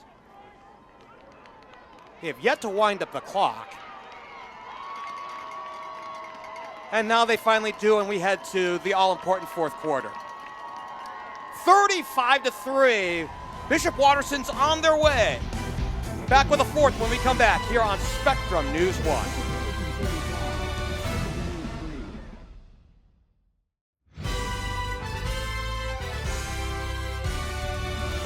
The OHSAA State Championships return to Canton and the Tom Benson Hall of Fame Stadium once again. Join Spectrum News 1, your exclusive home of the OHSAA Championships, beginning on Thursday, December 4th, for coverage of all 7 title games through Saturday, December 6th. It's all on Spectrum News 1, your home for high school sports. Well, we can tell you that the Division III title game is at 3 o'clock next Friday, and Bishop Watterson is ticketed for that spot for the 3rd straight year. Yeah, and again, we talked about their 28-game winning streak. It's impressive to see in person. They play a very, very good brand of football. They're complementary in all 3 phases: special teams, defense, and offense. Jeff, you can see why they're defending state title champ. In fact, when you say complimentary, especially on special teams, they really were tonight on special teams. Yeah, it is complimentary football at its best. Offense, defense, special teams, they are very good in all three phases. And if their lead holds, they'll take on Cuyahoga Valley Christian Academy out of Region 9. Though, don't count out Central Catholic out of Toledo. They know how to get there, certainly.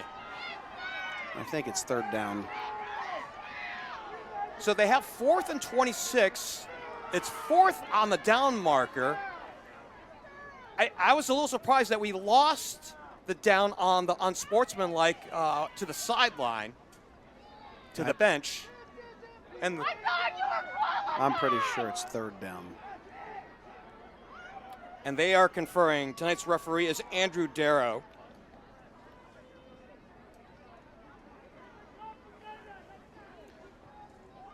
Well, while we're waiting and making plans, I can't wait for some of the state finals that will occur next week in Canton. You and I got to see Evan Dreyer's Anderson Raptors team a week ago, and they look special. They do, and it'd be anxious to see who they're going to play. Sprint right. Thomas throws down the field, and it's picked off at the 40-yard line. It's Hayes again. He caught the last touchdown. He got the interception. Made by number 23, Joe Hayes. And that'll bring out the 1st and 10. You know, for as good as a night as Bentley Heckman has had for Tippecanoe, Joe Hayes has been equally impressive on both sides of the ball.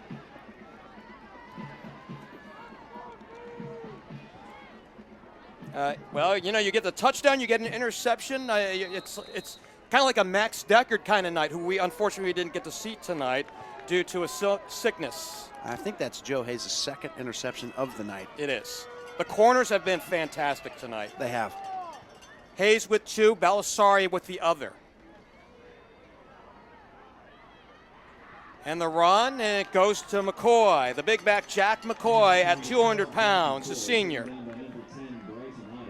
He got the scoring underway. In fact, he gave us the go-ahead score tonight in the game's first minute, that long 72-yarder to pay dirt. Yeah, it's not often you have a big back that can run the ball very well, but also is a very vital threat out of the backfield as a receiver. Well, something that we were a little concerned about coming in is the deep quadrants, or the deep thirds, if you will, the left, the right, the center. Whenever Bishop Watterson gets on the field, they seem to do real magic out there, and another run out to the side, and it'll bring third down, McCoy again. I think what I'm most impressed with Watterson's offense is that they make you defend the entire width and length of the field on every play. They've got a lot of plays tonight that have designed to take advantage of the space to the field. They've got plays designed to take advantage of numbers inside the box in the run game, and then they clearly stretch the ball down the field with multiple threats as well. It's an impressive full offense. They go tight in this formation. I'm going to bring up a comparison after this play. 3rd down and 3, down in distance. And Mangini's back in the ball game, and he has the first down, pushing the pile up to the 26-yard line. You and I saw Anderson last week, and they do the same thing. They do it a little differently. They show the stretch physically out on the field, sideline to sideline. In the case of Bishop Watterson, they show it more with their tackles and the fact that they can play in a little tighter to the line. Yeah, I think that's what makes Watterson's version of it so impressive, is that at any point in time, they can just make you play defense and offense in a phone booth and bully you, right? But they can also spread you out.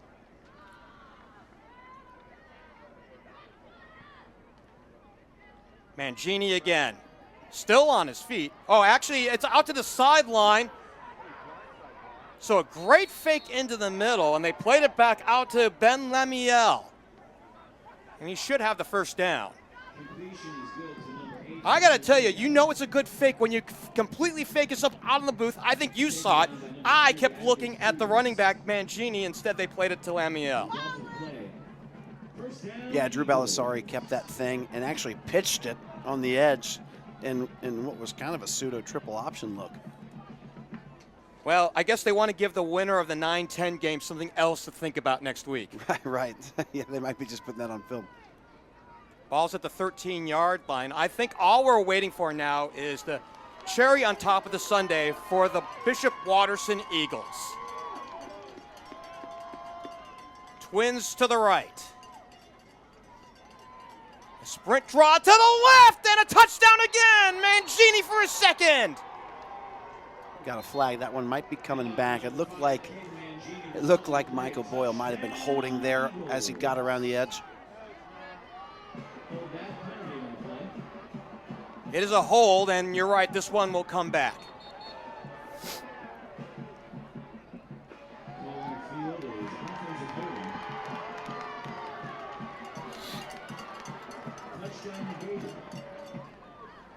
You know, you mentioned something earlier, Jeff, about the game potentially getting chippy. I think it's entered that range. Well, I think, and again, you know, you had some physical play at the end of the last quarter on a deep pass play for Tippecanoe, and I think they thought enough's enough. You have to appreciate the Eagles on defense tonight. The Red Devils this year have scored 77 touchdowns. No touchdowns tonight for Tippecanoe, none. Again, I think the most impressive part is you know, Watterson's really playing most of their defense with 5 or 6 guys in the box. They are loading up the D front with 4 down linemen. They're letting their Mike linebacker, Ben Uhlenhank, go to work, and you know, they're stopping the run with 5 and 6 guys, which makes it very difficult to throw the ball.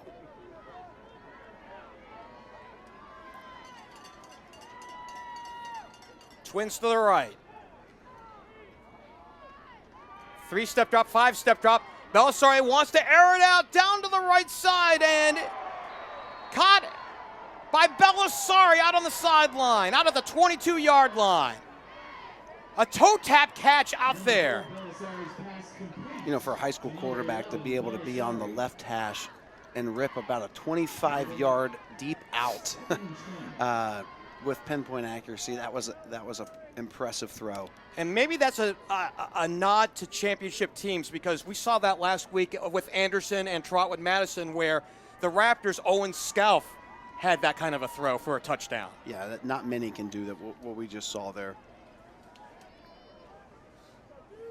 2nd and 19 from the 22 with 6:16 left to play in this ball game.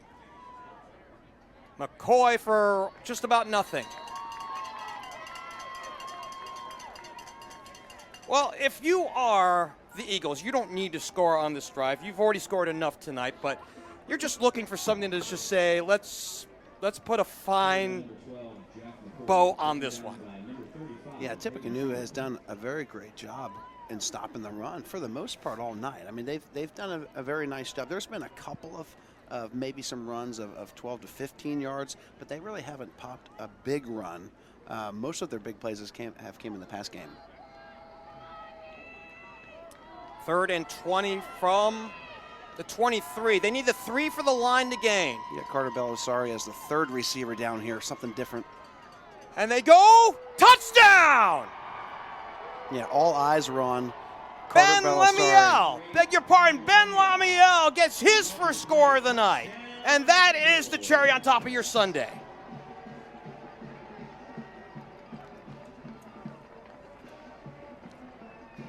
And they lined up Carter Bellisari as the 3rd receiver, which we didn't see a lot of that all night long, which gave Lamiel the opportunity to kind of wiggle through down the seam. 2 guys went with Carter Bellisari and left him wide open. Here's the point after attempt. And heard the smack from up here, no good. And it's 41-3. 5:06 remaining here in this ball game. And we're going to step aside for this short timeout here on Spectrum News 1.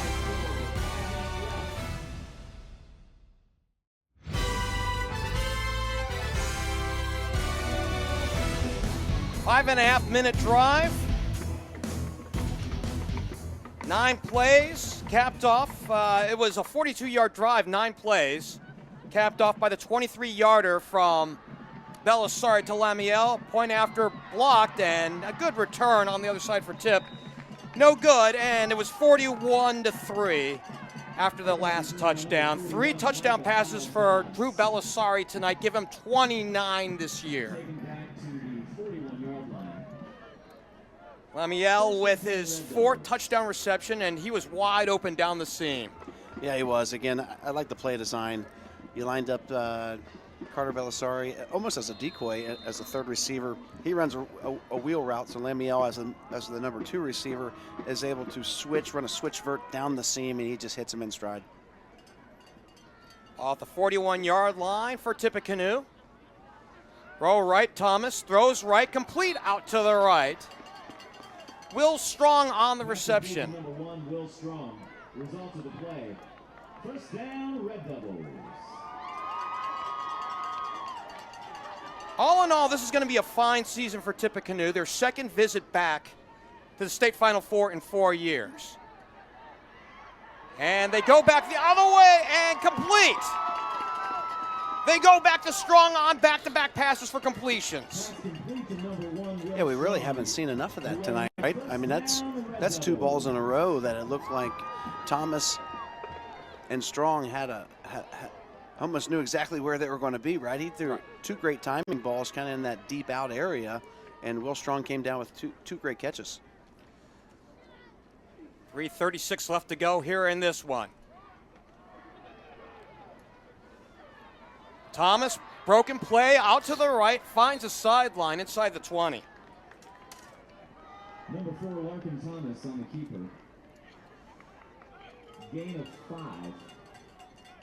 Want to talk about Brian Kennedy. He's an Eagle through and through. 1992 graduate, played at SMU, came back, started coaching with Bishop Watterson as a freshman coach in 2004. And this one comes out to the right. Titley out short of the goal line. And Tippecanoe has a chance to get their first touchdown of the night. Really nice catch and run by Titley. First down, Red Devils. First and goal. Melton in the backfield. And they give to Xavier Melton, looking for his 25th touchdown of the year, short of the goal line. About a half-yard short. Carried by number 24, Xavier Melton. With 2:32 left to go here in this ball game. 2nd goal.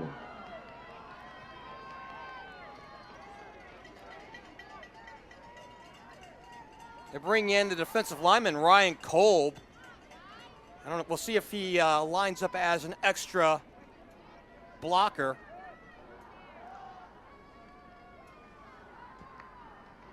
Here's the give. And it's Melton to the goal line for the score. Or short of it. He didn't get it.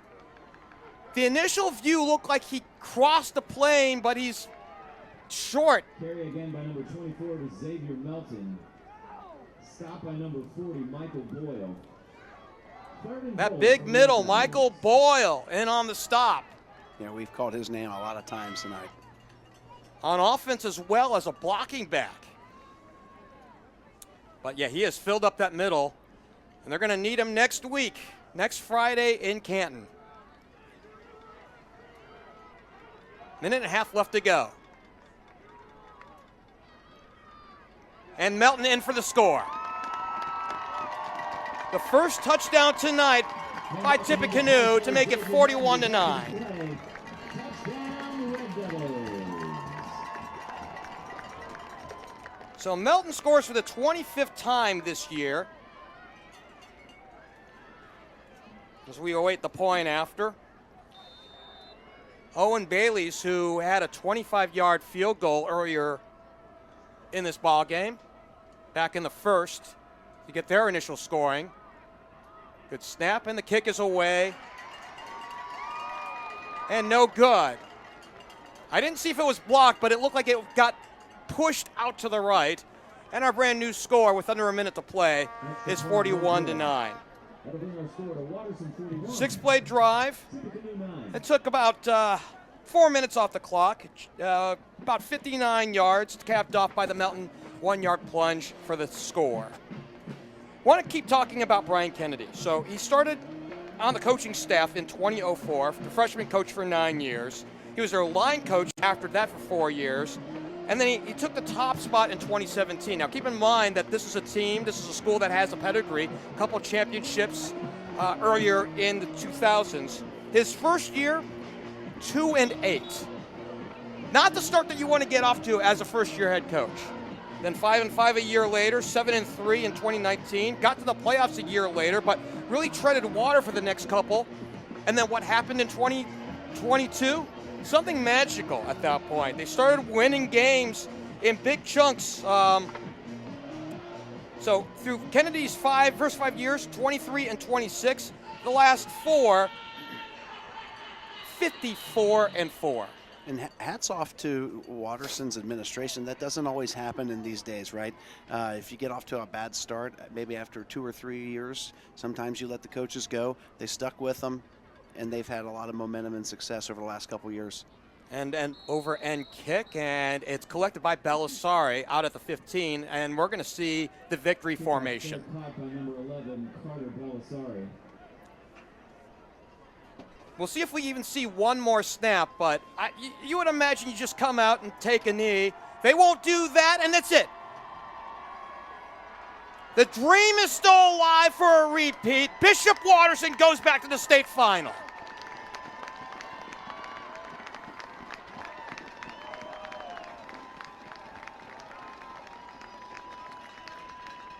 A dominating effort tonight for the Eagles as they improve their record to 13-0 with a 41-9 win over Tippecanoe, who suffers their first loss in 14 tries. What a finish. Yeah, and shout out to the Bergbacher family, right? Between Matt and Charlie, 33 years of Bergbacher has been a head coach at Tippecanoe. They've got a tremendous program, nothing to hang your heads out of at all. They just ran into a very, very good Watterson team that's going to be playing for a back-to-back state title winner. Is it too early to call Watterson great? They're awfully good. They are awfully good. They are awfully good. Most impressive is again, a complete team in all 3 phases of the game. Let's go run down the scoring back in this ball game. And it was a close one in the first half, by the way. It was a McCoy 72-yard catch and run from Bellisari, the first touchdown of the night for Drew Bellisari, point after good.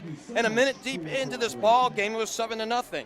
They got the go-ahead and the eventual game winner. 2 minutes later was a pump block and recovered in the end zone by Ben Ulenik.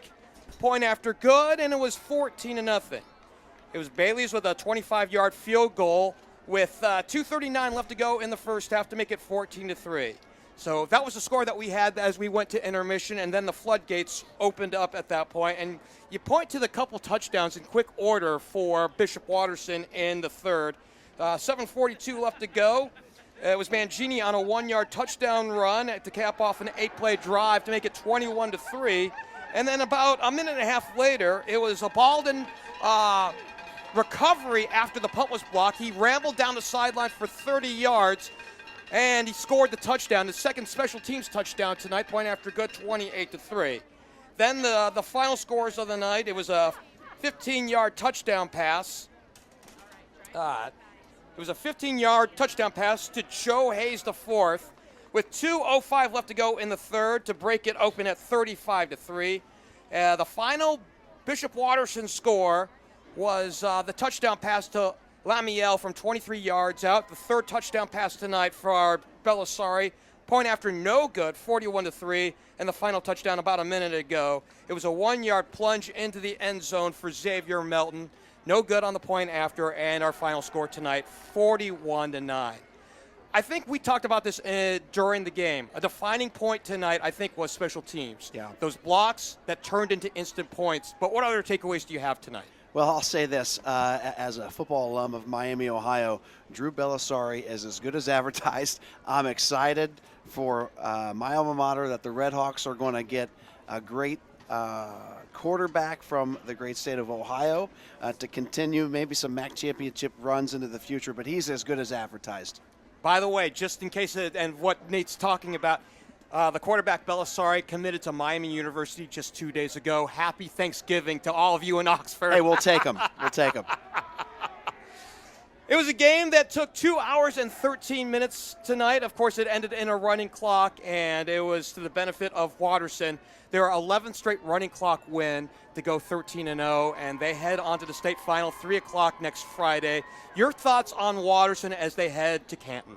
Well, whoever they get, whether it's Cuyahoga or Toledo Central Catholic, both of those teams are very, very good also, but they're going to have their hands full. Watterson is a complete offensive team, right? And they play great defense and again, complementary special teams, as we've talked about and said. But both of those teams are very, very, very good, battle-tested as well. But everything for Watterson runs through Drew Bellisari, and again, he's as good as advertised. Final thoughts on this one? You know, again, Tippecanoe had a great season. They just ran into a better opponent tonight, but to make it this far and get to practice on Thanksgiving and to do it with their friends and family like both teams tonight got to do, that's what makes football so special. Coach, glad to have fun with you the last couple of weeks. Can't wait to do it again and start up things next year in 2026. Thanks, Jeff. And, of course, we have the state finals coming up here on Spectrum News 1. That'll be next week starting on Thursday. This particular game, the game that Bishop Watterson will be in, will be at 3 o'clock next Friday. Special thanks out to Scott Stemple and his crew here at Mason High School. They treated us incredibly well here tonight. I want to give thanks to our executive producer, Rob Coons, to our producers, Jeff Hitzman and to Mike McKeever, to our videographer, Sean Beathard, for taking care of us here tonight here in Mason. Again, the winner to Bishop Watterson, they head back to the state finals for the third straight year, looking to repeat for a second. They win it tonight 41-9. They improved to 13-0. Tippecanoe ends their season at 13-1. For Nate Mahon, I'm Geoff Kim. Good night from Mason.